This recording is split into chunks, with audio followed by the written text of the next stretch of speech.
For the ones who get it done, the most important part is the one you need now. And the best partner is the one who can deliver. That's why millions of maintenance and repair pros trust Grainger, because we have professional-grade supplies for every industry, even hard-to-find products. And we have same-day pickup and next-day delivery on most orders. But most importantly, we have an unwavering commitment to help keep you up and running. Call, click Grainger.com, or just stop by. Grainger, for the ones who get it done. Breaking down every game, every day in Major League Baseball, this is the Baseball Betting Show. Here is your host, Greg Peterson. Good morning from the low. Welcome to lovely Las Vegas for the Baseball Betting Show with myself, Greg Peterson, now part of the VSiN family of podcasts. We've got an excellent podcast for you as we're going to be joined in segment number 2 by Colby Marchio. He does great work over at Your Betting News. On top of that, he's doing a tremendous job with the Up Your Units show as well. We're going to be chatting with him about how he's been playing player props thus far this season, some of the strife that's been involved with it, the ups and downs, and he does some very fun videos to celebrate these as well. We're going to have a little bit of fun with it as well because we're going to obviously looking to make you guys some money. You know, fans are butts about it, but this is also entertainment. This is also a space where there should be a little bit more fun, and we are both trying to lend some positivity in what can be a little bit of a, shall we say, toxic nature of like gambling, Twitter/X and everything like that, and he's a positive voice, and we like those people on this show. So we're going to have Colby on in segment number 2, and then in the final segment, going to get you guys picks and analysis on every game on the betting board for this Baseball Thursday as we touch them all. If you do have a question, comment, segment idea, what have you for this podcast, you have one of two ways we'll fire those in. First one is my Twitter/X timeline at gunit_81. Keep in mind, letters naming does not matter, so as per usual, please do send these into the timeline. The other way is via an Apple Podcast review. If you rate this podcast 5 stars, it is very much appreciated. From there, you're able to fire in whatever you'd like to hear on this podcast via that 5-star review. Did not get in any Twitter/X questions, but that said, everything that is brought to you by Edge Boost. Edge Boost is making sure that bettors are able to access their funds 24/7, 365 for any sort of transactions that they need, because this is not some sort of thing that runs on credit or anything like that. This is a bank account that you're able to utilize at any time. And when you go to edgeboost.bet, type in the promo code of Greg, that is GREG, you're able to get a dollar for dollar match on your first deposit of up to $25. That's the promo code of GREG. Now let's take a look at everything that we did see in baseball on Wednesday. Try to find some trends and try to get to know these teams a little bit better. Games from yesterday is Greg buzzing about. Here is the rowdy recap. Well, if you were on to Cincinnati on Wednesday, you were on to a pair of losses, as this double dip did not go well for them, to say the least. As for the Reds, they lose game number 1 by a count of 6-0, as Miles Michaelis, I felt like was actually due for a little bit of positivity. He found that 5 1/3 inning scoreless. From there, Kyle Leahy, 5 outs out of the bullpen scoreless. Jojo Romero, along with Matt Savanson, hopefully I said that correctly, they all end a scoreless inning, and it was a hit parade for the St. Louis Cardinals. Pair of bombs from Mason Wynn, his second and third home run season, so he did live up to his name. And then you had Mr. Victor Scott get a second home run of the campaign as Wynn goes deep off of Alexis Diaz, so does Scott, and Alexis Diaz also gave one up to Lars Nootbaar, his 5th home run season, as this was a 1-0 game going into the 9th inning, as Brady Singer allowed one of those home runs to win, and that was it. 6 innings, he allows 1 run, so he was solid. And then from there, Taylor Rogers, Scott Barlow, they both end a scoreless inning, but Alexis Diaz in the 9th. 3 home runs allowed, 5 runs in total in an inning, and for the Cincinnati Reds, just absolutely nothing doing at the plate. And in game number 2 for the Cincinnati Reds, still not a lot doing at the plate, and a whole lot of something doing for the St. Louis Cardinals. 9-1 the final is for the Cardinals. Steven Matz, 4 scoreless innings, and then you had 5 innings out of Gordon Gassifo. Hopefully it said that correct.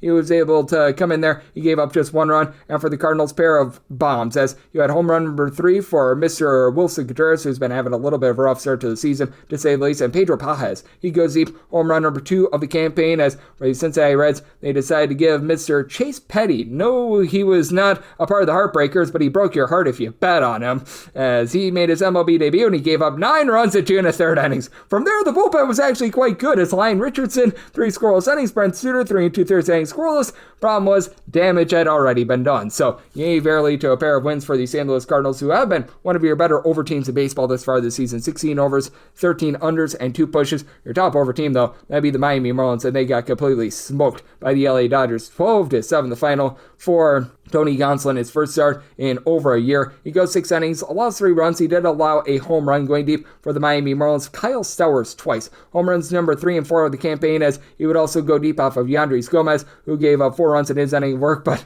by then, the Dodgers had already had 12 runs up on the board Alex Vesia, Anthony Banda, they both end a scoreless inning, and for the Dodgers, pair of bombs. Max Muncy, ding dong, the witch is dead. First home run of the season. He goes deep off of Cal Quantrill and Freddie Freeman. His 5th home run of the season as he goes deep off of Jesus Tinoco, and he got Tinoco'd around, giving up 3 runs in a third of an inning. Cal Quantrill gives up 4 runs in 3 2/3 innings. Anthony Veziano, a scoreless inning. Anthony Bender gives up a run in an inning. Lake Bakar gives up a run in an inning, and then you had 3 runs given up by Lou Albert Arias. So that was not great, to say the least, for the Miami Marlins, who they've been having a little bit of a rough go of it. The Chicago Cubs have also been one of your top over teams, but things were underwhelming for them on Wednesday as they do fall to the Pittsburgh Pirates by a count of 4-3. Carmen Moldesinski has had his struggles for the Pirates this far this season, but he did just enough for them. Lost 2 runs over the course of 4 innings, and then the bullpen from there was pretty solid. Chase Sugar, Caleb Ferguson combined for 3 scoreless innings. Ryan Baruchi gives up a run in an inning, and David Bennar scoreless inning to be able to score a save. And for the Pirates, they go 4 of 11 with Ben in scoring position as Matthew Boyd, not great, not bad, 2 runs allowed in 5 innings. From there, Brad Keller gives up an unearned run in his 1 1/3 innings. Caleb Theobar lost a run in his 3rd of an inning. Porter Ocean out of the bullpen, and Drew Pomeranz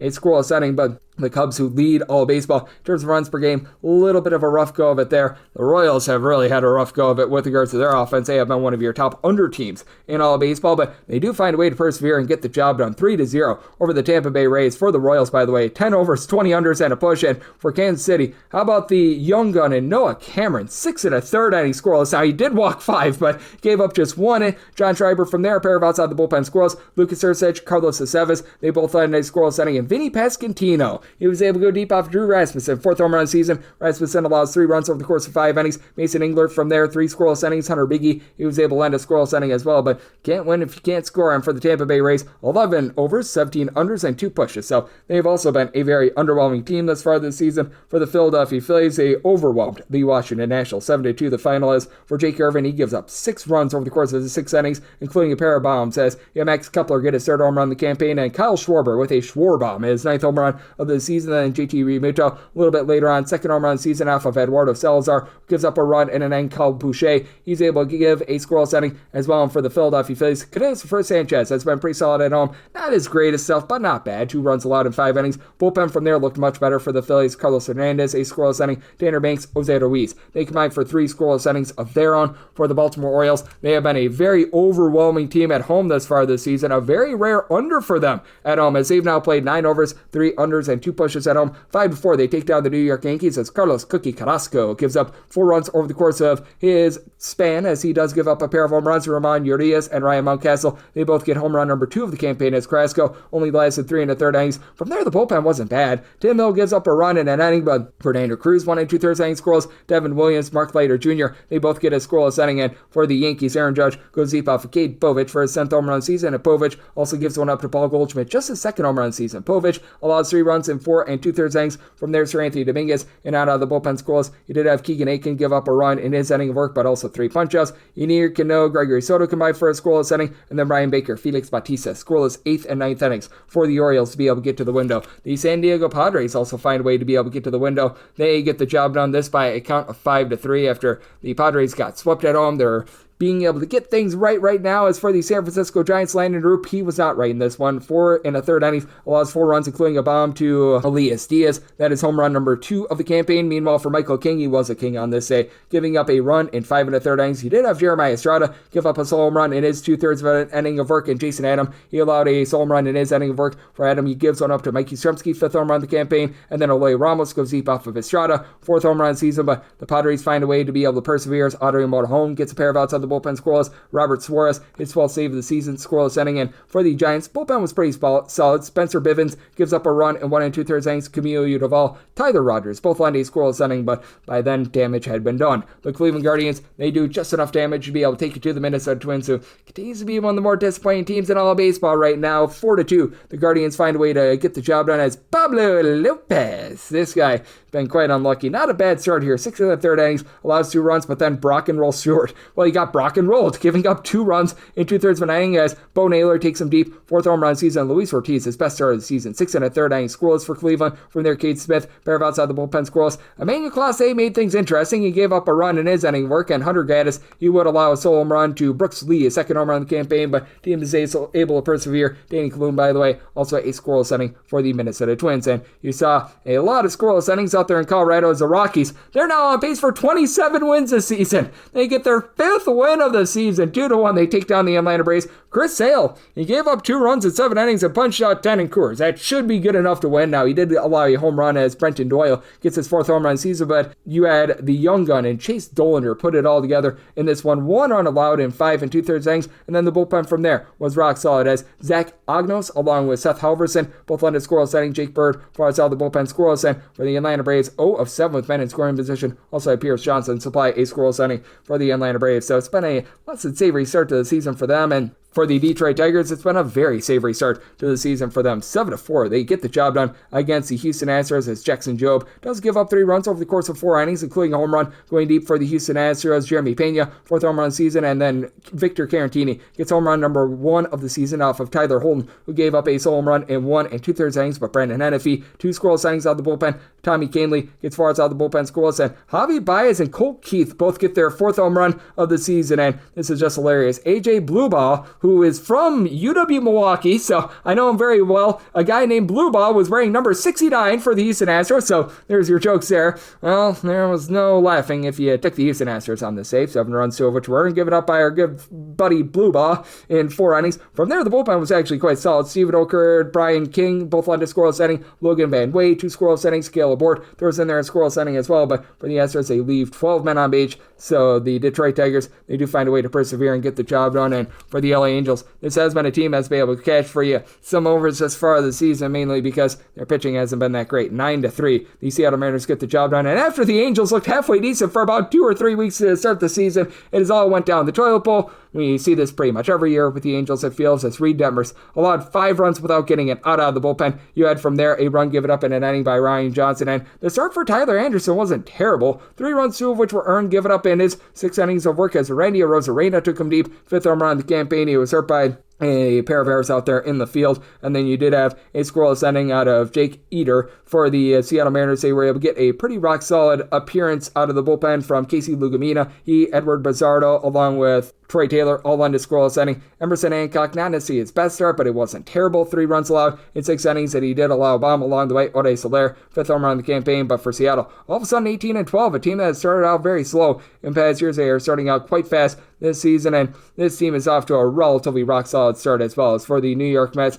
they have been able to do a nice job of being able to cash you a lot of unders thus far this season. If you've been taking those Mets unders, by the way, you are now up to 11 overs, 19 unders, and a push, but they do fall on this day to the Arizona Diamondbacks. As for the Diamondbacks, Corbin Burns was rock solid. He gives up just 1 run over the course of his 6 innings of work. He did allow a home run for the New York Mets going deep in this one. Mark Vientos gets his 4th home run of the season. Then you had Tyrone Taylor finally get his 1st home run of the campaign for the Metropolitans. This was a little bit of a piecemeal game as Oscar Barzobin, he was able to end 2 scoreless innings, and Brandon Waddle, he comes in and he's able to give the team 4 1/3 innings scoreless, but things went down the toilet bowl from there as Ryan Stanek gives up 2 runs in 2/3 of an inning. Chris Davinsky, he does allow 2 runs over the course of his 2 innings of work as well, so that was a little bit rough. And if you're a fan of the Toronto Blue Jays, this was good for you. In the 10th inning, they find a way to persevere, get the job done against the Boston Red Sox, this by a count of 7-6 as Lucas Giolito, his first start since 2023, not too bad in this one. He does allow 3 runs over the course of 6 innings, including a pair of bombs going deep for the Toronto Blue Jays. You had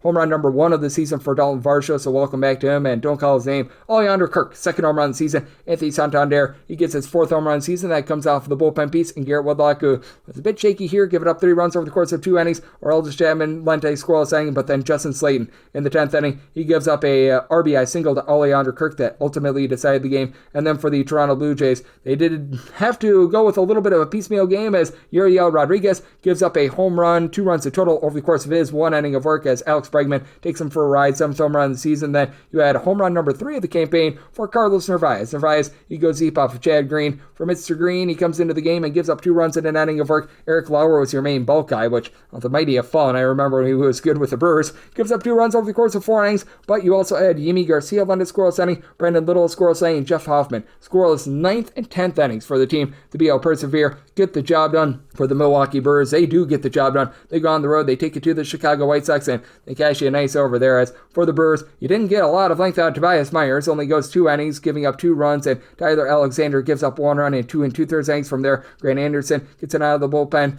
You had Nick Mears, Jared Koenig, and the rest of the bullpen do their part, and for the Brewers, they're able to erupt for 3 runs in the 8th inning. Meanwhile, for the Chicago White Sox, once again, Shane Smith, not a bad starter here. He does allow 3 runs over the course of 5 innings, but he was only charged with 1 earned run, as there were 3 errors out there in the field for the Chicago White Sox to go against him. Steven Wilson from there, he's able to go 1 2/3 innings scoreless. Cam Bouger, he gives up 3 runs in a third of an inning. Jordan Leisure has to come in from there and hold down the fort in the 8th inning, but that was not great for the Chicago White Sox, and doing this while the A's versus Rangers are out there in the balance, but I am barring something very extreme. The Rangers are going to play yet another under. We'll talk about this a little bit more with our good friend Colby Marchio, as going into the day, they were at 9 overs and 21 unders. As I'm doing this is 1-1 going into the latter part of the game, as Luis Severino, rock solid, gives up 1 run over the course of 5 innings. Justin Sterner, scoreless inning from there, and for the Texas Rangers, just a case where they have not been able to drive men in their first 7 innings, 1 of 8 with men in scoring position, 9 men left on base, and Nathan Eovaldi, once again, very good. 1 run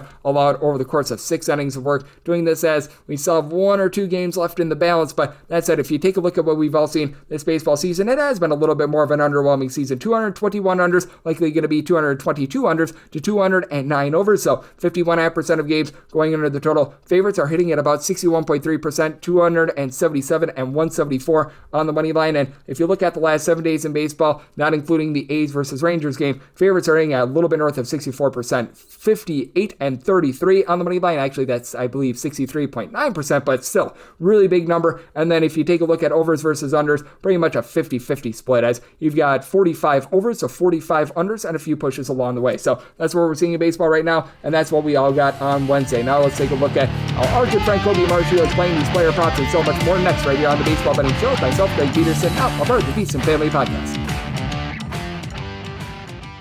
If your job at a healthcare facility includes disinfecting against viruses, you know prevention is the best medicine, and maintaining healthy spaces starts with a healthy cleaning routine. Grainger's world-class supply chain helps ensure you have the quality products you need when you need them, from disinfectants and cleaning supplies to personal protective equipment, so you can help deliver a clean bill of health. Call 1-800-GRAINGER, click Grainger.com, or just stop by. Grainger, for the ones who get it done. Breaking down every game, every day in Major League Baseball, this is the Baseball Betting Show. Here is your host, Greg Peterson. And we're back here in lovely Las Vegas for the Baseball Betting Show with myself, Greg Peterson, now part of the VSiN Family Podcast, and it's always great to be joined by this man, as Colby Marchio. He does a great job over at Your Better Betting News, as he does a tremendous job taking a look at this great game of baseball when it's in season college basketball as well, and he also does a show a few times a week called Up Your Units. I know that he's been doing a great job of upping our units with the way that he's been playing the prop board thus far this season, and for Colby, you're able to follow him on Twitter/X at Colby M Bets all together. And Colby, it is great to get you aboard, my friend. Thank you. Thank you, Greg. And I meant to tell you, I changed the @ but you caught it. I'm glad you caught it. Some people haven't been catching it, and I'm like, oh, I forgot to tell you. But yes, change the Twitter @ or X @ whatever you want to say, whatever the cool kids call it. But I'm so excited to talk more baseball. It has been an absolute thrill ride to kick off the season. I'm so glad it's still April. As of right now, it's still April. We have months and months and months more of fun coming, and I simply am just here for it. I live for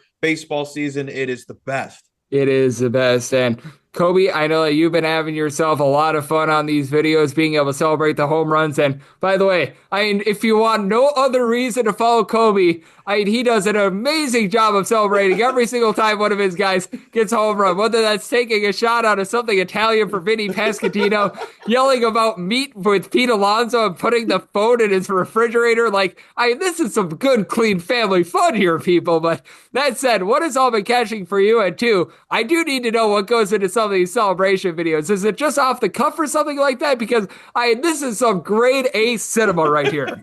Greg, I'm so glad nobody asked me about these, really. And I hate mentioning them myself because I feel like I'm just bragging about myself. I promise you, and I promise the people listening, I don't think about them before I do them.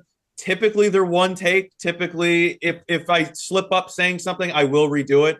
but I don't know what I'm going to do every single time. Sure, I think about it. I'm like, sure, if this person does that, maybe I'll do something with it. But really what comes down to it is we live in in the betting space, at least, it's such a toxic space. We all know it. If you're in it, you know it's toxic. But if you don't know, it's super toxic. Everyone's got their own thing and everyone has their own opinions. But there's something we stray away from, and that is having fun. The whole reason for sports gambling, betting in general, is to have fun. Do it responsibly. If you're worried about losing X amount of dollars, you're betting way too much. Please, for the love of God, at least I'm not. I'm not breaking the bank betting home runs. I put a quarter unit on every single one of these.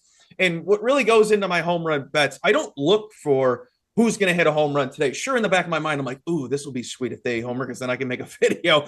But I promise everybody out there, if you like a hitter to get his bases, get a hit, go over his H to the double R prop, take his home run. It's probably a great price, and you'll probably hit it more often than not. And if you don't, you at least cash the other play, and you're still making units, and it's baseball. You're getting so many plus money props out there. You could go 4 for 7 on a day and still be up that day. That's why baseball is the best. I don't have to be worrying about winning every single bet like I do with college basketball and having a better percentage to up my units, if you will.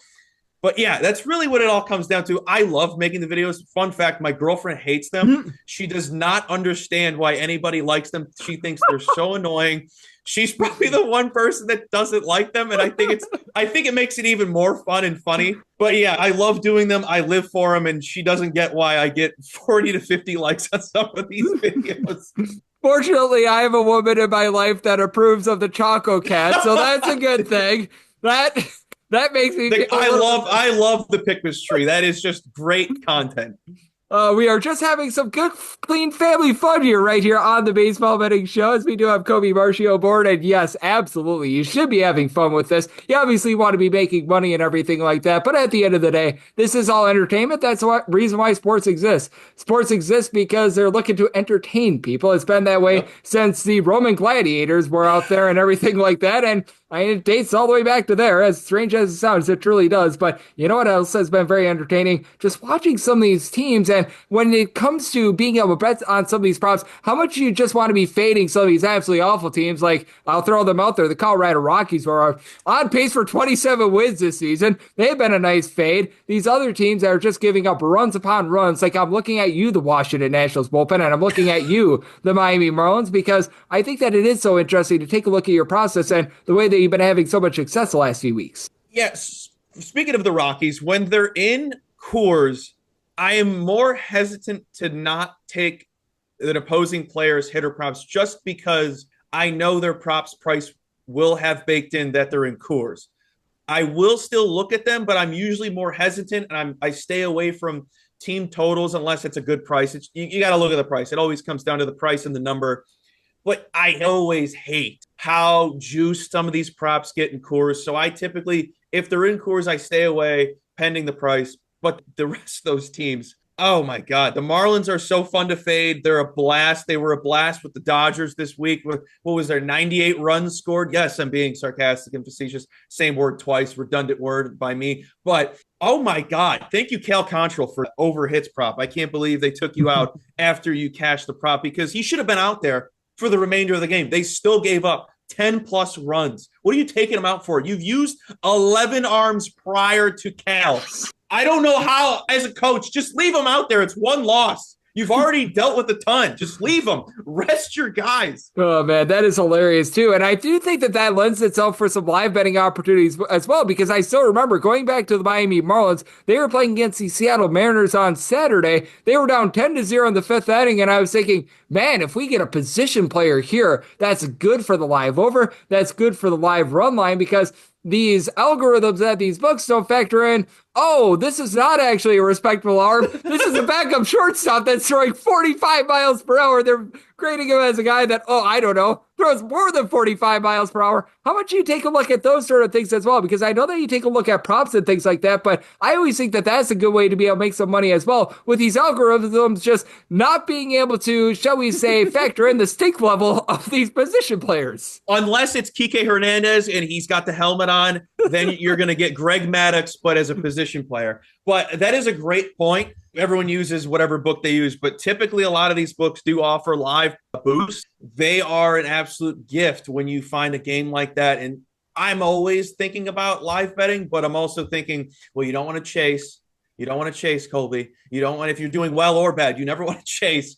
But especially those props, you're 1,000% correct. Actually, I'm going to try to remember to look into that more often than not, because I typically don't look at live totals. I'll be typically looking at live team total props. Usually when I like a team in the first 5 innings and they don't cash in the first 5 innings, but there's somewhat momentum where I'm like, they definitely have something brewing. The live first 7 prop is usually just for them to get a run and you get 6 extra outs. That's typically where I usually look. Yeah, and I think that is a really good look on your part as well, and it has been so interesting to just gauge the season in baseball as Colby Marchio does great work over at Your Betting News is joining me right here on the Baseball Betting Show. And just how have you been able to take a look at some of these teams in general this year? Because I've mentioned some of the fades, and that goes into a big point that I've been taking a look at this year. It feels like favorites have very much been reigning supreme, and has that had any sort of an impact with regards to your handicapping? The fact that these underdogs, they just seem to have a little bit less fight this year than they've had in past years. I think as chalky as it is, just going straight to the Dodgers,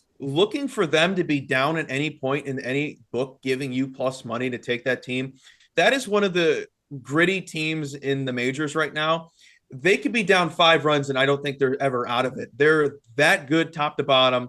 They have all the confidence in the world, as they should. They come into the season as the reigning champs, but also the reigning favorites. And we're thinking of them as being one of the greatest teams on paper ever assembled based on what their win total is and how much they were talked about in the offseason. That I look into a lot. But something I've been wanting to dabble in any opportunity that I can is taking a player in Sacramento or in Tampa playing the Rays, because I can't wait to see how many home runs are hit in Steinbrenner Field when it's 95 degrees in Tampa and the ball just soars. Kyle Schwarber, before we got on the show, hit a home run half swung, and it went to the second deck at the bank. It's going to be doing that in Steinbrenner Field with that short porch and right. I want to be all part of that, and hopefully Taj Bradley's pitching, because he gives up so much hard contact, and he's not at the Trop. He's at Steinbrenner, and he does not look good anywhere he's playing this season. Yeah, it is so interesting to take a look at that aspect of things as well, because I do feel like the bookmakers are starting to get things a little bit more in line with pricing things out in Tampa Bay along Sacramento. But those have been 2 ballparks I've been able to find a lot of value in terms of betting totals on. And I'm sure that you've had a lot of value too, being able to take a look at props in those 2 stadiums as well. Yeah, and what's interesting is despite how well teams have been playing in Tampa, the Rays aren't giving up that many runs in the first 5. I believe it's like 2.21 or something like that. But meanwhile, the Athletics, they're giving up over 3 in the first 5. But it's the Athletics. What do you expect? I seriously cannot wait for warmer weather down there in Florida just to see how much those balls fly. That's the one thing I am looking forward to the most.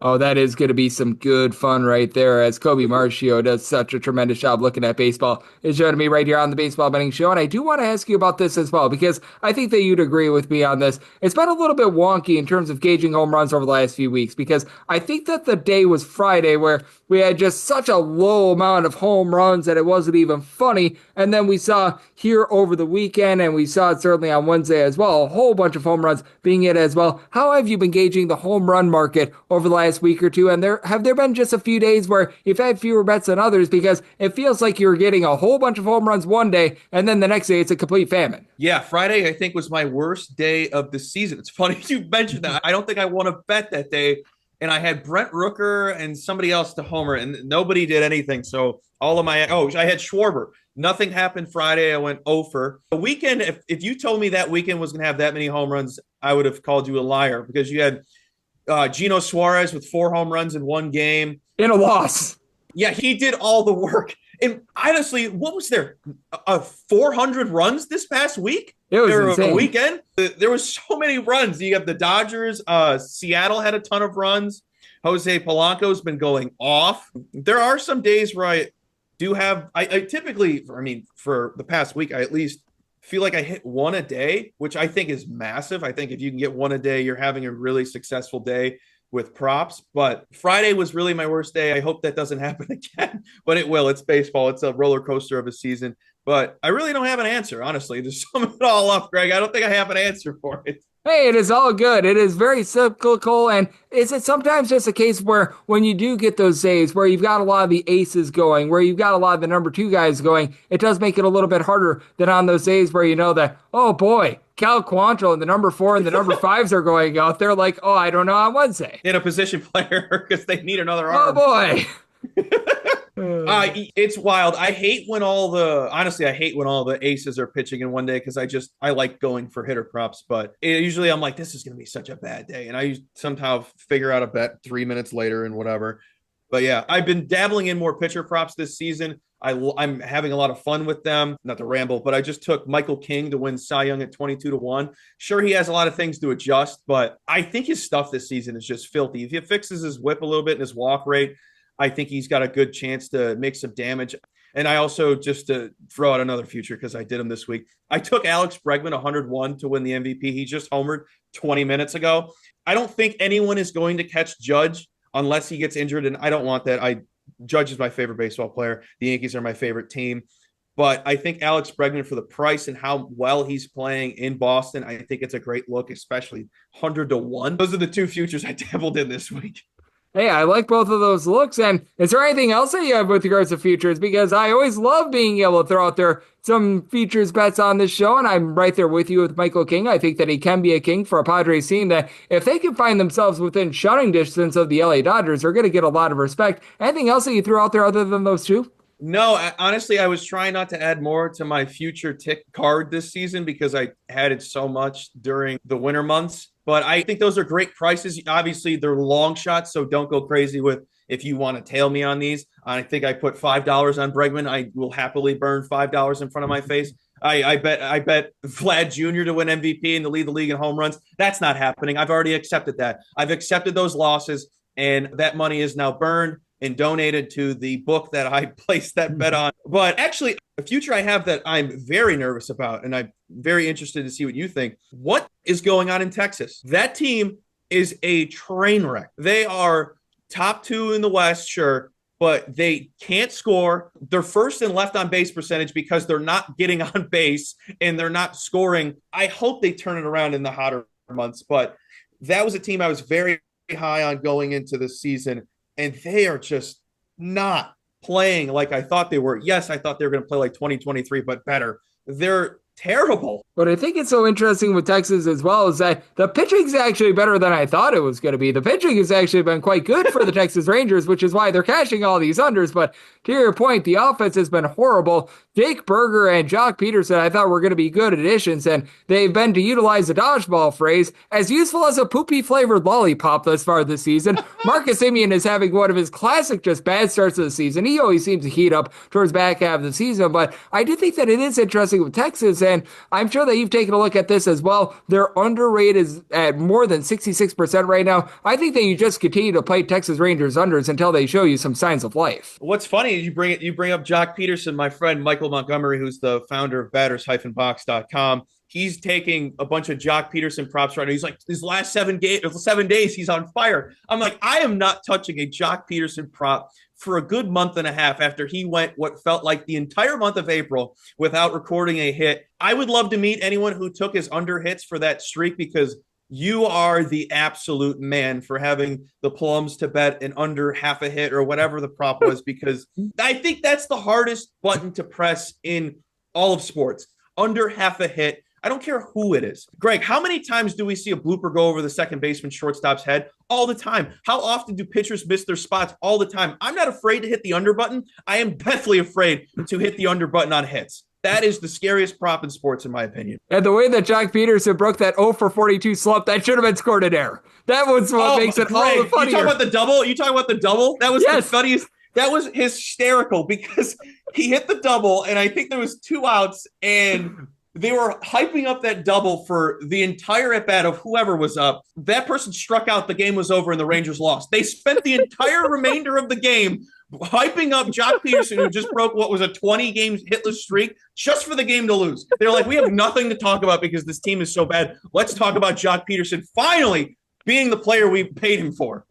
And being able to get scored one of the cheapest hits I've seen all season long. So That's what we always love to see. And Colby, in terms of what we've got on Thursday, is there anything that as of right now might be catching your attention? Because it's really hard to do props overnight because a lot of places don't post these up, but we've got ourselves a relatively solid slate for Thursday. Anything that you might be looking to target, anything that's really on the radar for you right now? Nothing right now. I will definitely have it all over my socials and my write-ups on betting news. So if you are looking and are interested in what I'm on, I post every single day my write-ups and my cards every single day for free. Every bet should always be free. That's my opinion. Everyone has their own. But yeah, you can find my Twitter at Colby M Bets. That's where everything will be, and it is every single day.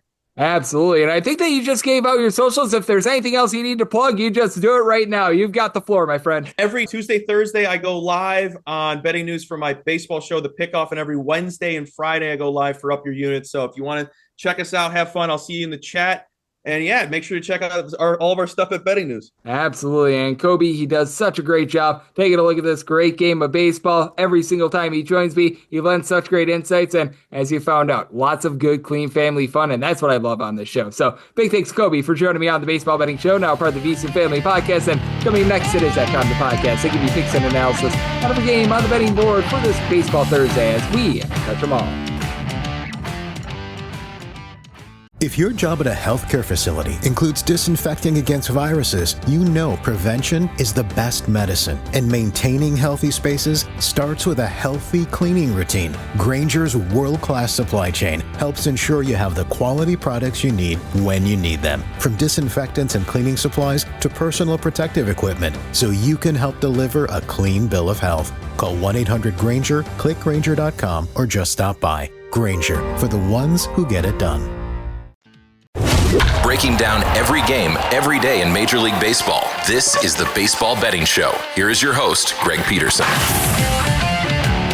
And we're back here in lovely Las Vegas for the Baseball Betting Show with myself, Greg Peterson, now part of the VSiN Family Podcast. It is always a pleasure to be able to get Colby Marchio aboard. He does such great work over at Your Better News. On top of that, I know that he's doing such tremendous work. Take a look at this great game that we all know and love of baseball at so many different fronts. Every single time he joins me, he lends such great insights. Did so once again today, and also the Upper Unit Show for Colby as well. So big thanks to him for joining me in the last segment. Now it is that time of the podcast. I give you picks and analysis on every game on the betting board for this Baseball Thursday as we touch them all. If a game is listed on the betting board, Greg has a side and a total on it, so it is time to touch them all. Do note that as per usual, any changes that are made to these plays will be listed up on my Twitter/X feed at gunit_D1, and we're going to be going in the Las Vegas rotation order. This is where we go with the National League games first, then the American League games, and our lone interleague game that's going to be at the bottom. That'll keep things all nice and clean and easy. So how about if we do get things started with 951, 952 on the card, the Chicago Cubs hit the road they're facing off against the Pittsburgh Pirates as Paul Skeens goes for the Buccos. Colin Ray says hip hip hooray to another start for the Chicago Cubs, and the Cubs are pretty good-sized underdogs, anywhere to plus 135 to a plus 140. Meanwhile, minus 155 to minus 162 is that number on the Pittsburgh Pirates. Most places have a 7.5 total, the under at minus 115, and the over is at minus 105. And for the Pittsburgh Pirates, set them at a minus 156 on the money line. If you're looking to lay a run half, a lot of places have yet to post up a number, but right now I'm starting to see a straight plus 136 or so pop up, and that for me would be a little bit too low. I would honestly rather take a minus 155 or less money line just because I just don't have faith in the Pittsburgh Pirates being able to win this game by multiple runs, but I do have faith in Mr. Skeens, who he had one rough start towards the beginning part of the season, but all in all, he has been the dominant force that he was a season ago. He's still giving you a 2.39 ERA. His fielding independent points towards this not being any sort of fluke with a .175 fielding independent, as he has given up thus far one home run in 37 and 2/3 innings and 4 walks. The guy has been absolutely insane. Now, what else has been insane is the fact that you have a Cubs team that is ranking number 1 in the big leagues in terms of runs per game. You've had so many guys firing all cylinders with Kyle Tucker coming over and being able to produce with nearly a 400 on base, 7+ home runs. Seiya Suzuki has been very rock solid for this team as he's been able to supply 6+ home runs, and even the bottom of the fold, the guys like Miguel Amaya, Pete Crow Armstrong, these have all been guys who have been able to move the line. Carson Kelly with 7 home runs and 46 at-bats, and hitting a 370 going into yesterday as well has been a nice bonus for his team. Michael Busch moving the line as well. Like, really the only guy that's not firing all cylinders right now is Dansby Swanson, and for the Pittsburgh Pirates, other than Oneil Cruz, it's been a little bit rough for them. Cruz has been able to give you 8 home runs and has given give you a solid on base. And Joey Bart in limited at bats because he's been a little bit banged up. He's been able to get on base as well. But when you get into the likes of Tommy Pham, Jared Girolamo, guys like this, it has been a little bit rough. Brian Ace has been in and out of the lineup. He hasn't been too effective. Do like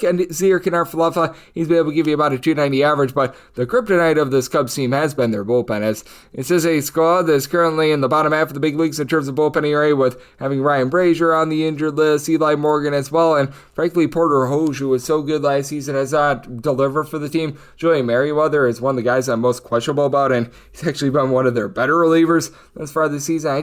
For Ryan Presley over the last few seasons, have not been a fan of his. Not really a fan of this Pittsburgh Pirates bullpen either. Colin Holderman not living up to his name. Dennis Santana is right now on the bereavement list, so congratulations to them. Ryan Baruchi is nothing special, so you do have to have your question marks there. But that said, I do think that for the Pittsburgh Pirates, are going to be able to get a little bit of something going off of Colin Ray, who over the last few seasons was giving up about a home run and a half per 9 innings, and he's a very much pitch contact guy. Last few seasons has been generating about 7 strikeouts per 9 innings. It's not that his command is amazing. It's not that his command is terrible. He over the last few seasons has been giving out right in that neighborhood about 2.5 to 3 walks per 9 innings, and thus far this season, he's got a 0.96 ERA. I just don't think that that's going to be long lasting. To his credit, he has been very good in the appearances that he's had. He's only given up 2 walks in his 18 2/3 innings, but do think that regression comes here. I think that Skeens and company gets the job done, so I did set my total 7.1. I'm in on the under, and with the Pirates, we'll lay up to -155 on that money line. 953, 954 on the betting board. The St. Louis Cardinals set the road. They're facing off against the Cincinnati Reds, and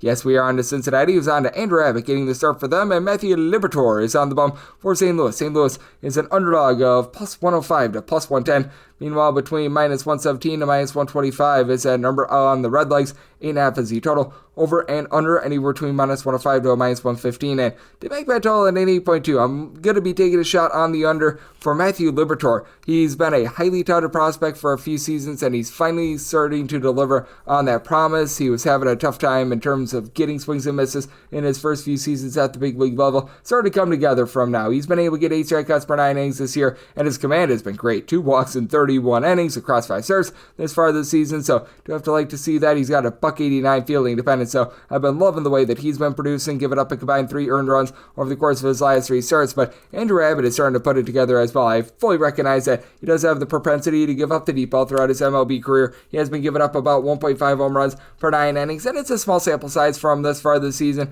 Abbott has only made 3 starts, 15 total innings, and he has given up in that time span 3 home runs, but he's also getting 12 strikeouts per 9 innings. Walk numbers have been up. He has a career about 3.5 walks per 9 inning guy, but that said, this is also a Cincinnati Reds team that is bouncing back from a double dip yesterday, and they have by far the better bullpen in this one. As for the St. Louis Cardinals, I really like Ryan Helsley as a closer, but Jojo Romero, after a solid year last year, he's been rough. You haven't necessarily been able to get a lot out of some of these other setup men for them as well, like Ryan Fernandez. You've had John King be a little bit all over the place. Chris Roycroft has not been able to give this team anything whatsoever. And then on the flip side for the Cincinnati Reds, a lot of like league average guys for the team. Emilio Pagan is honestly a guy that I love at the closer spot, but Scott Barlow I think is going to pick it up a little bit. Graham Ashcraft has been good in this bullpen. They're getting back Alexis Diaz, Taylor Rogers. I like what these guys bring to the table, and Gavin Lux, what he's bringing to the table is a north of 300 average. Not necessarily hitting for a ton of power, but this guy's been rock solid to begin the season. And how about Austin the Say's kid, entering into yesterday hitting well above a 300 with 5 home runs, and Ellie De La Cruz, we all know how fearsome he's able to be. Now, has had a little bit of a wonky start to the season in terms of strikeout numbers, but that said, I do think that he's going to be able to go out there and supply some offense for the team, and it's always a threat to be able to steal a bag or two. You do have Matt McLean, who's been able to give you power as well, though. The 154 batting average entering into game 2 yesterday, not necessarily tremendous, but Jose Trevino hitting at 300, I think that that's good. And for the St. Louis Cardinals, Valdar Supar has been able to give you darn near 400 on base. He's up to 5 home runs. Even with having Ivan Herrera, one of their main power bats out of the fold, they still have guys that are able to be functional at the plate, especially now that Mason Wynn is back in the lineup. You've had Wilson Contreras have a rough start to the season, but he's starting to pick it up. Nolan Arenado not necessarily giving you power numbers, but he's moving the line. He and Victor Scott about a 340 or so on base, and I like Alec Burleson in that first base spot as well, so it is an interesting circumstance, but I think that both of these young gun starting pitchers give you a good start. I believe in the Reds bullpen just a little bit more, which is why I did make them the -136 favorite. I like the Reds on the money line, and I'm going to be willing to take a shot on the under, made by total in 8.2. 955 956 on the betting board. The New York Mets play OC Arizona Diamondbacks as Zach Gallen looks to fill it up for Arizona, and Kodai Senga is on the bump for the Metropolitans, and the Mets are between minus 141 to minus 155 favorites, and between plus 130 to plus 135 is that number on Arizona. 7.5 to 8 is the totals on the 7.5 over and under, both at minus 110. On the 8 unders minus 130, and the over is plus 110. And for the Diamondbacks, I did set them as a plus 149 underdog, getting a minus 148 or better. I'll be looking at the Mets on the money line. I do have my trepidations with the run line, mainly because this has been a Mets team that at home this far this season, they've had a little bit of difficulty scoring, albeit much of that has been due to the fact that the weather has not been the world's greatest out there in New York, as for the Mets are averaging about 4.5 runs per game at home. That's compared to about 5.1 runs per game away from home, and they do face off against a Diamondbacks lineup that since the beginning of the 2024 season, they are number one in the big leagues in terms of runs per game, and a big catalyst this season has been Corbin Carroll. Entered into yesterday with just below 400 on base, supplying the team with 9 home runs. I keep saying it, this guy was injured last year. I am fully convinced of it, and now he is back in full force, and do have to like that. And Eugenio Suarez had that 4 home run game. I will say the batting average is not great, right around 200, but when 10 out of your 20 hits fly over the fence, you know what? You've got something going on there, but you've got so many guys on this team that are just able to move the line and get on base. You've had a few ailments of the team, as Ketel Marte is currently on the injured list, but Thomas Tate has been able to step up,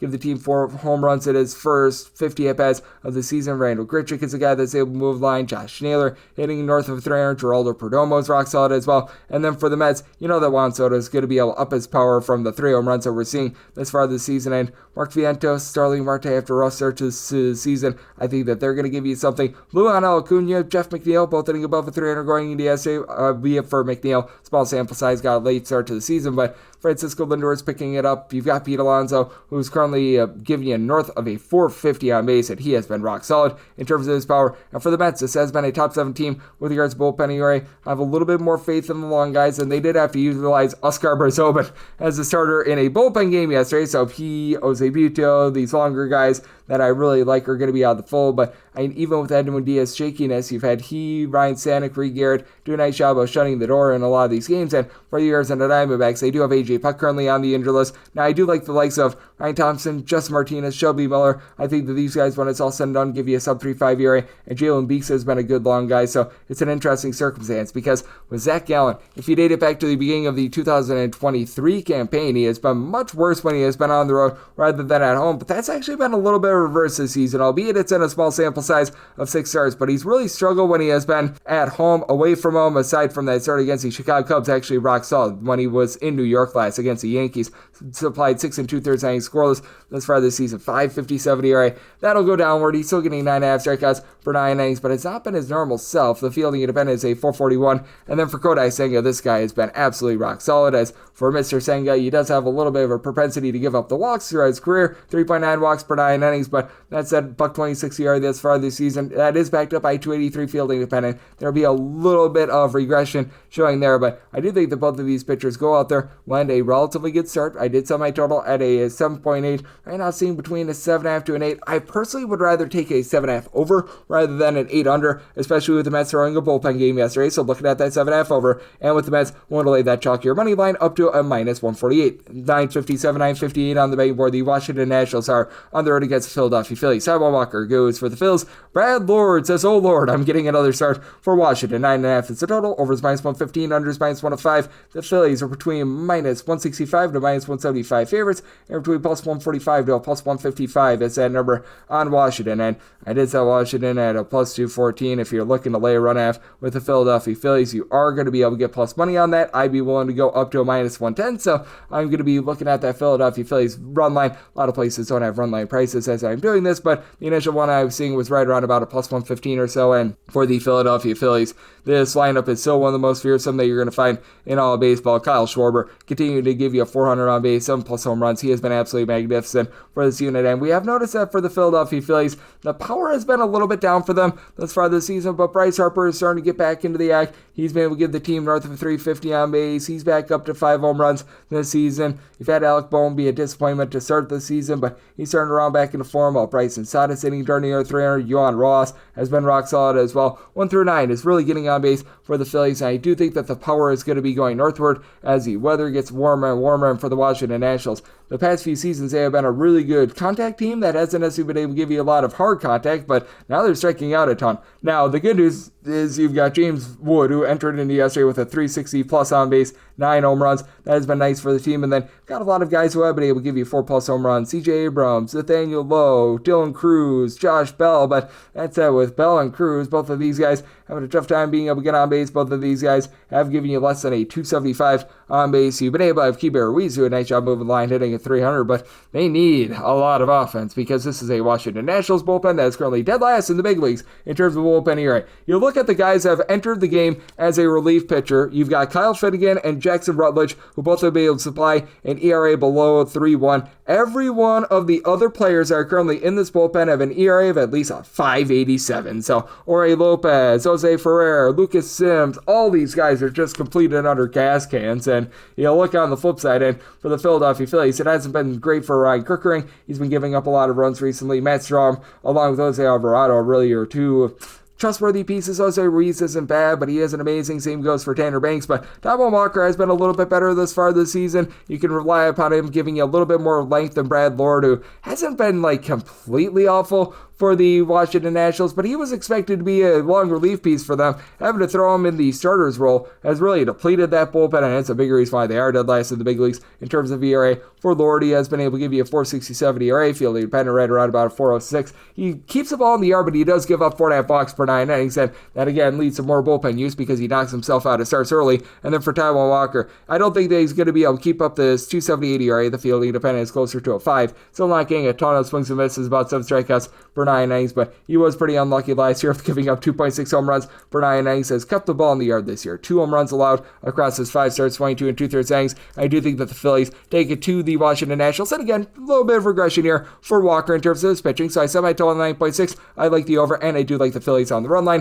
959, 960 on the betting board. The Colorado Generals, the Colorado Rockies, that's an ode to the Washington Generals. They're facing off against the San Francisco Giants as Justin Verlander gets a start for the Giants. And you've got Kyle Freeland on the bump for Colorado. Colorado's been anywhere between plus 195 to plus 201. Meanwhile, between minus 225 to minus 240 is that number on San Francisco with 7.5. The total under is minus 115. The over is minus 105. And for the Giants, I'm going to be willing to lay the run line with them. I'd be willing to lay up to a minus 142 run line with them. And a lot of places you're probably going to be able to get a manageable, even money, minus 105 run line. And I'm just all in on that. For the Colorado Rockies, they are on pace for 27 wins this season. That is not great, and Kyle Freeland has given up 5+ runs in 2 out of his last 3 starts. He's posting up an ERA of a 5.92. Now, if you look at the fielding independent, it's sub-3. He's giving up here the 2 walks per 9 innings. He's kept the ball in the yard, but he really doesn't give you a lot of swings and misses, less than 7 strikeouts per 9 innings, so the ball is in play constantly. And for the Colorado Rockies, what just ails them is the fact that they give you absolutely no offense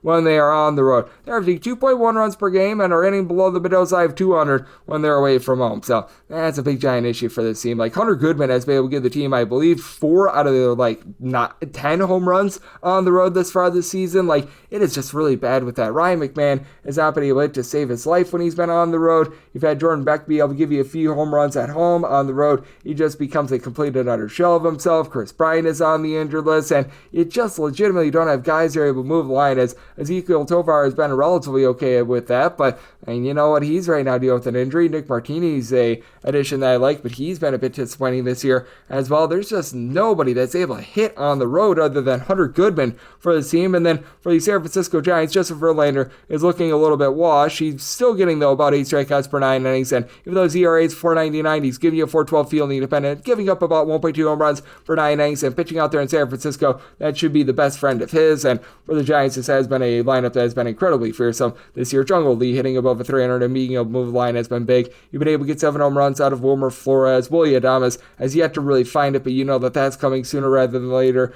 Matt Chapman, not hitting for a lot of average, but 5 home runs and a 367 on base. Mikey Strzemski north of 375 on base as well. And Lamont Wade Jr. has been absolutely terrible at the plate, yet this team is still generating a lot of runs for the Giants. I think that this is going to be a league average bullpen when it's all said and done. They don't necessarily have a lot of amazing pitchers, but you know what? Hayden Birdsong and a long roll along from Randy Rodriguez has been rock solid. Camilo Val's much more looking like the guy that we saw 2 to 3 years ago rather than the washout version 8 seasons ago. Ryan Walker has been a little bit rough, but for the Colorado Rockies, really other than Jake Bird, it has been a rough bullpen for them as well as Jake Bird has been able to give you sub 3 ERA. Along Jimmy Erga, but they've got Victor Vodnik on the injured list. These likes of Anel Shavili, Tyler Kinley, these are untrustworthy guys, and the Rockies, year in year out, bottom 5 team with regards to bullpen ERA, and I think that the Giants hit that bullpen hard. So I did sub my total 7.7. I like the over, and I do like the Giants laying run and a half on the run line, 961, 962 on the betting board. The Cleveland Guardians play us to the Minnesota Twins. Simeon Woods Richardson is on the bump for Minnesota, and Ben Lively is on the bump for Cleveland, and Cleveland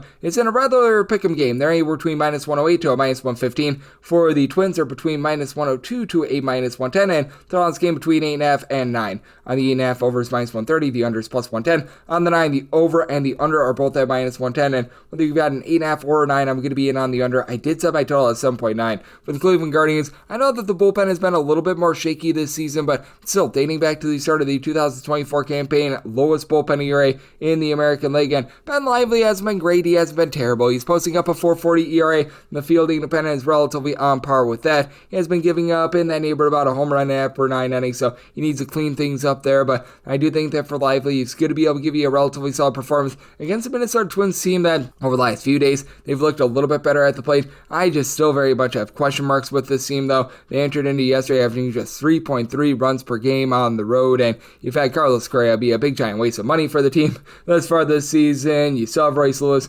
currently on the injured list. Matt Wallner went down with a little bit of an injury as well. So, I mean, it's a lineup that has been relatively rough. Ty France has been able to do a solid job, move the line, being able to give you a little bit of on base. So, that's been helpful for this unit. And additionally, for the Minnesota Twins, a guy that has been able to step up in a big way has been Ryan Jeffers, who's been able to give you a little bit more in this lineup as well. But I just look all in all, Byron Buxton, he's been able to give you 5 home runs, but he's not doing a great job of getting on base. I've got a lot of question marks with them. And for the Cleveland Guardians, this is very much a top-heavy lineup. Stephen Kwan, 5+ home runs. He's been able to give you just under a 400 on base, but they have the likes of Nolan Jones, Bo Naylor, Davis Schneemann, guys at the bottom of the lineup. They're just not giving you a ton. I will say for Schneemann, he's been able to give you a little bit more recently. Gabriel Urias has been able to give you 4 home runs. He's moving line. Jose Ramirez has been a little bit hot and cold, but you know that he's one of the better hitters that you're going to find in all of baseball. And for the Minnesota Twins, it's a bullpen that I'm neither here nor there on, as Griffin Jacks has been getting all jacks up. He has been rough, to say the least, to start the season, but Danny Kaluma has been a really good pickup for this team. Now they've got Brock Stewart in off the injured list. Cole Sands,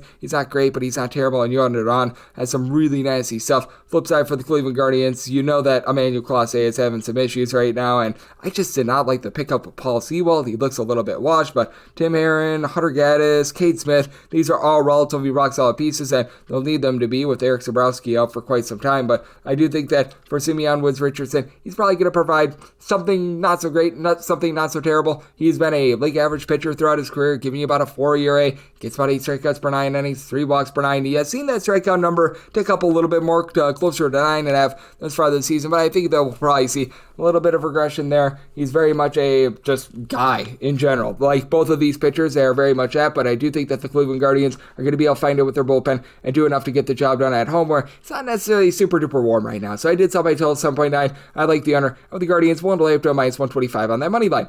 963, 964 on the betting board. The Tampa Bay Rays play against the Kansas City Royals. Seth Lugo is on the bump for the Royals. The Boz, Shane Boz, he goes for the Tampa Bay Rays. And with the Rays, you're going to be getting them anywhere between minus 142 to a minus 148 and between plus 122 to plus 129. That number on the Royals. 8 is the total. Over is between minus 120 to a minus 125. Under is between even and plus 105. I set my money line price at a minus 138. If I'd be able to get a plus 147 or higher, I will be considering that run line. So we'll be checking our options when that comes out, because right now I'm seeing a lot of like plus 145. If we could get to a plus 148, plus 150, I would be willing to consider that. Seth Lugo just seems to be a volatile pitcher. Up until last year, he had given up at least 1.2 home runs per 9 innings in each of the previous 3 seasons, and he's just a guy that doesn't necessarily impress me. I thought that he was doing for a lot of regression last season, and for Seth Lugo, if you look at things this season, he is doing for massive regression. 3.08 ERA, about a 4.63 fielding independent. He is getting less than 7 strikeouts per 9 innings, and the deep ball is starting to haunt him. 6 home runs allowed in his 6 starts thus far this season. He somehow, some way has been able to mitigate the damage, but you do have to have your issues there, and in his last 2 road starts, he has given up 3 and 4 runs apiece, so that's something that's a little bit glaring, and I really do like the Boz, as he was dealing with some major surgery a few seasons ago, came back last year, and he was a little bit lucky to post up the 3.06 ERA ERA than he did, but his swing and miss stuff is back.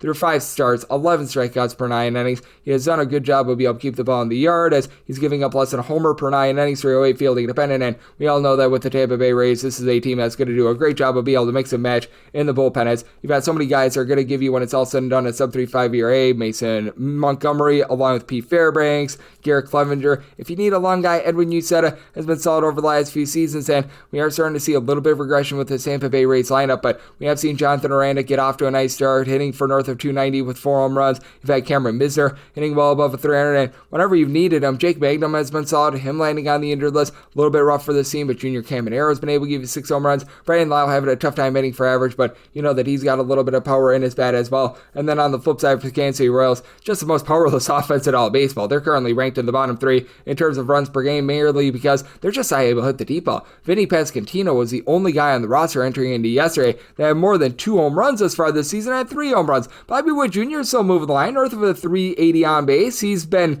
able to do a nice job there, but that's that, only 2 home runs for him thus far this season. Miguel Garcia is also hitting right around about a 275. Drew Waters has given you a bit of something, but the likes of Gavan Biggio, MJ Melendez, who has been absolutely awful for this team, Hunter Renfroe, Pasquantino, I mentioned before. Like, you've got a lot of guys hitting at 225 or lower. Jonathan India has not delivered for this team. I will say for the Royals, the bullpen is much better ever since they picked up Carlos Aceves for the closer's role. You've got Lucas Erceg, a nice long guy. John Schreiber has been solid in that bullpen as well, but it doesn't quite compare to the Tampa Bay Rays. With the Rays, in terms of the money line, I'd be willing to lay up to a minus 138 with them. Like I said, if we can get like a plus 150 run line, that's actually where I'd be looking when we get the dime lines in some form or capacity. Should be on the Rays, whether that be money line or run line. I did set my total at an 8.2. I do think that Lugo sees some regression, so here at the 8, I'm going to be looking at that over to go along with the Rays, whether that be money line or run line, still a little TBD. 965, 966 on the card. The Walker Texas Rangers play out to the Athletics as Jeffrey Springs is on the bump for the A's, and Tyler Mahle goes for Texas, and Texas is back to being a favorite of anywhere between minus 152 to a minus 162. Meanwhile, anywhere between plus 135 to plus 140, that number on the A's with 8.5 the total. Over is minus 115, and the under is minus 105. And with the A's, I did set them at a plus 142 as an underdog. We should be able to, when the dime lines come out, get closer to a plus 145, and I would be willing to take a shot there. Now, I really like what Tyler Mahle has been able to show, as he's just been banged up the last few seasons. He's been able to return this year, and he has looked like the peak form of himself. I still remember during the 2019 campaign when he was with the Cincinnati Reds, he had one of the best road ERAs in all of baseball, and currently he's posting up a 1.14 ERA. That is backed up by 267 fielding dependent. He is only getting about 7.5 strikeouts to 3.7 walks per 9 innings. Has yet to give up a home run this season, so has done a nice job mitigating the hard contact, but now he does have to go up against an Athletics team that has been one of the best at being able to knock the snot out of the ball this far this season, as you've had Tyler Soderstrom be able to supply the team with 9 home runs this far this season, north of 350 on base. Brent Rooker had a little bit of a tough time with his average to begin the season, but he's been able to do a nice job of being able to pick it up recently. He's back up to 7 home runs. Shea Langolaris is not going to give you a lot of average, but this guy's been able to supply 6 home runs. Jacob Wilson not providing any sort of walks whatsoever, but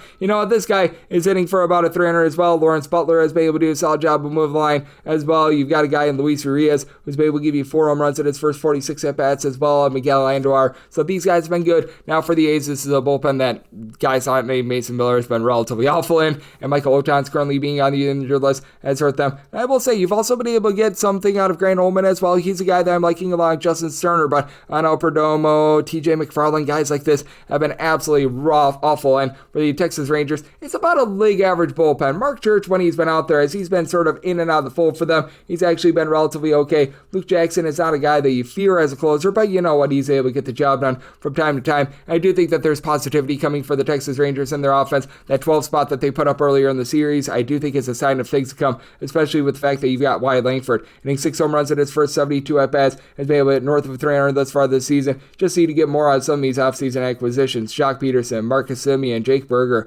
all below the middle line 200. Obviously, Semien has been with the team for a few years, but he's had a few really cold starts to the season. Josh Young has been able to move line for the team, and Corey Seager being on the injured list hurts them, but Kyle Higashioka has been able to give you a little bit at the plate as well. Same with Josh Smith, and I do think that for the Texas Rangers, you're going to be able to get a solid start out of Tyler Mahle, but that said, I do think that there's also going to be some positivity for Jeffrey Springs, who has been off to a very, very rough start to the season. He is supplying north of 5 ERA, but he still is able to get some swings and misses. 9+ strikeouts per 9 innings is something that you do like to see from. He's actually closer to about 8.8 strikeouts per 9 innings, but still has been relatively relatively solid. He has been giving up a home run and a half per 9, and he's just been a rough go of it for him in general in those starts that he's made in Sacramento. So I do think that he's going to be able to pick it up a little bit more after he started out the year really strong, and since then has given up 3+ runs in each of his last 5 starts. But he is going up against a Rangers team that has had a tough time being able to put back to ball themselves, and as a result, I did semi-tilt it at 8.3. I think that you get a lower scoring game. I'm in on the under, and with the A's, we'll take a plus 143 or higher on their money line. 967, 968 on the betting board. The Boston Red Sox hit the road to face off against the Toronto Blue Jays. Jose Barrios goes for the Jays. Tanner Houck goes for Boston, and Boston is in a rather pick'em game. You're going to be getting them between -103 to a -110. Meanwhile, between -105 to -112 is that number on Toronto. 8.5 is the total. Under is -115, and the over is -105. And with the Jays, I set them at a -117. I'm going to be willing to lay the number. Jose Barrios throughout his career has always been significantly better when he's been at home rather than when he's been on the road. And I mean, this is like a decade-long split right here. This dates all the way back to his time with the Minnesota Twins. This has been dating back to all the way since he came into the big leagues in 2016, but his ERA is darn near a point better when he is at home rather than when he's on the road. And when he's at home, he's allowing about 0.9 home runs per 9 innings. On the road, he's allowing just under 1.5 home runs per 9 innings. And that ERA, to be specific with Jose Barrios, when he is at home, he's posting up a 3.59 ERA compared to a 4.57 ERA on the road. And Tanner Houck throughout his career has actually been a little bit better on the road rather than at home. His ERA when he's on the road is hovering right around about a 3.63 compared to a 3.80 when he is at home. And for Tanner Houck, it has been a disaster of a season for him thus far, but much of that is warped by the fact that he gives up the 12 runs, 11 of which were earned against the Tampa Bay Rays. That throws things completely in flux. And for Houck throughout his career, he's always been solid at keeping the ball in the yard, giving up only about 0.8 home runs per 9 innings. He has been a little bit wild in terms of command. Last year worked on that, but for his career, he does give out about 3 walks per 9 innings. But I do think that he's going to be able to lend a relatively good performance here. Now with the Boston Red Sox, the big trepidation that I have with them, and that's a big reason why I'm going to be going with the Toronto Blue Jays, I just do not trust in this bullpen whatsoever. Greg Weissert is someone that can be a little bit all over the place, and when Aroldis Chapman is your closer, man, and it's not great for Chapman. Thus far this season, he hasn't been too bad, but he fails you just at the most inopportune of times. Justin Slater is a guy that's either here nor there. Justin Wilson give you north of 4 ERA, so you've got your issues there. And Liam Hendricks, I mean, it's a great story, but who knows what he's going to be able to supply this team moving forward. And then, flip side, you do have a bunch in the Toronto Blue Jays that, as Yimi Garcia has been really good since the beginning part of last season. Chad Green has been able to do a nice job of holding down the fort. Now, when you get into a few of the longer guys, that's when things can get a little bit wonky for them, and they did have to throw a bullpen game essentially yesterday with Ariel Hernandez getting the start. I do believe that Dylan Tate is going to be able to give you quite a bit of something moving forward, and Brandon Little being on the injury list does hurt them a little bit, but Mason Fluharty has been solid. And for the Blue Jays, they're doing a nice job of moving the line, getting on base, just that the power numbers have not been there. You've got a few guys with 3 home runs entering into yesterday: Andres Jimenez, Anthony Santander, Flagger Jr., but in the case of Santander and Jimenez, both of these guys entered in yesterday with a sub 270 on base. Meanwhile, for Guerrero, even though the power has not been there, still about a 370 on base. George Springer has been hitting above a 300 this season. Miles Straw is actually giving you a little bit of something. Bo Bichette, even though he has yet to hit a home run this season, going into yesterday, I mean, a 325 on base, so these guys have been able to do a nice job there. And for the Boston Red Sox, Vladimir Abreu, north of 350 on base. He's been able to give you 5 home runs this season. You've had Trevor Story and Alex Bregman really turn back the clock. Both of these guys, 5+ home runs. Both of these guys hitting at least a 270. Christian Campbell, as a rookie, has been able to supply north of 400 on base, but you've had Tristan Casas be rough. He's hitting below the middle line of 200 without a lot of power. It's been a tough season for Ceddanne Rafaela as well, so makes things a very interesting circumstance. I do think that Barrios going to be dominant here. And again, Tanner Houck always has been a little bit better when he's been on the road, so did somebody tell it at 8.4 here at the 8.5. I like the under. And for the Jays, willing to lay up to a -116 on that money line. 969, 970 on the betting board. The Detroit Tigers are on the road against the LA Angels. You say Kikuchi, I say he's starting for the Angels. And you got Casey Mize on the bum for Detroit. And Detroit does find themselves as a very slim favorite. You're going to be getting the Tigers anywhere between -115 to a -120, and between even money to +106 is that number on Los Angeles, with 8.5 being the total. The under is -120, and the over is even. And with Detroit, I did set them on the money line at a -124, so I'm going to be willing to lay the small number. When you say Kikuchi, just hasn't impressed me thus far this season. He's posting up an ERA that's hovering right around about a 4.15, but that fielding dependent has one north of a 4.6 because the command has not been there. North of 5 walks per 9 innings, and that also knocks him out of these starts relatively early as well, and that's a big thing because His bullpen of the LA Angels has been posting up an ERA hovering right around 5. That is one of the worst marks that you're going to find in all of baseball. As a matter of fact, that is the worst mark in the American League entering into yesterday. And yesterday, we did see the bullpen once again rear its ugly head. You do have Kenley Jansen, who's a pretty solid closer for the team, but getting to him is an adventure. Reed Detmers is all of a sudden giving up a bunch of runs. Ryan Johnson has been nothing impressive. I actually like what Ryan Zephyrion brings to the table, but Ben Joyce being on the injury list means that they're having to try that they're a bunch of schlubs, and for the LA Angels, this is very much an all-or-nothing team. They entered into yesterday with the lowest batting average in the league. Now, they helped themselves out a little bit yesterday in Seattle, but this is a lineup that has been very all-or-nothing thus far this season with the likes of Ori Soler, along with Kyron Paris, Logan O'Hoppe, Taylor Ward. I'll give you at least 5 home runs thus far this season, but pretty much all these guys, since Logan O'Hoppe, are not necessarily hitting for the world's greatest of averages. You do have Ori Soler, who's been able to give you a little bit more with about a 300 on base, but Mike Trout, even though he's been able to give the team 9+ home runs this season, he's hitting a $179 this season. That's just not what you expect to see out of Mike Trout. Zach Neto has been able to move the line a little bit at the top of the fold, hitting for about a 295, but Luis Renifo has been in and out of the lineup, and he just has not been great for the team in general. And for the Detroit Tigers, this has went from being a team that was below average with regards to run scoring to above average, with a lot of these young guys being able to take strides forward. Spencer Torkelson, 8+ home runs north of a 340 on base. Riley Green has been able to give you 6 bombs this far this season. Kerry Carpenter, he's up to 7 home runs, and for Carpenter, he's been able to about 265. Still need to get a little bit more on the likes of Cole Keith, Justin Henry Malloy. I'll throw in there Trey Sweeney as well. All these guys hitting below a 200, but that said, this has been a lineup that has been much more fearsome this season, and for the Tigers since the end of the 2024 campaign, since the All-Star break of 2024, this is a top 5 team in terms of bullpen ERA. You've got so many guys that are able to mix and match in this bullpen. Tommy Canley, Brendan Hennefy, John Brebbia, Brant Herter. All these guys are giving you sub 3 ERA, and for Herter, he's able to give you multiple innings and do a really nice job of holding it down there. Now, Brebbia has landed on the injured list, but even with that, you still have a lot of depth with this bullpen. Someone like Tyler Holton is able to step up for the team, and I do think that for the Detroit Tigers, they do a nice job of getting you to Yusei Kikuchi. And for Casey Mize, I don't think that his 2.12 ERA is going to be sustainable, but 0 or 1 runs allowed in 4 of his 5 starts this far this season. He is giving up fewer than 2.5 walks per 9 innings. Strikeout numbers aren't there. He's only getting about 7 strikeouts per 9 innings, but I did take a look at this spot. I do think that for the Tigers, they're going to do a nice job of being able to get to Yusei Kikuchi and get the job done. Set them out at -124. I like the Tigers on the money line, and I'm going to be in on this total under as well, as I did set my total at an 8.3, and we do wrap things up with a lone entry league game. 971, 972 on the card. You've got the Milwaukee Brewers on the road against the Chicago White Sox, as Sean Burke is on the bump for the Southsiders. Chad Patrick goes for the Brewers, and with the Brew Crew, you're going to be getting them between -170 to -180 on the money line, with that total being an 8.5, with the over and the under anywhere between -105 to -115. If you are looking at the White Sox, that is between +150 to +155 on the money line. Right now, I'm seeing a -110 run line on the Brewers, and I'd be willing to lay that. I'd be willing to go up to a -124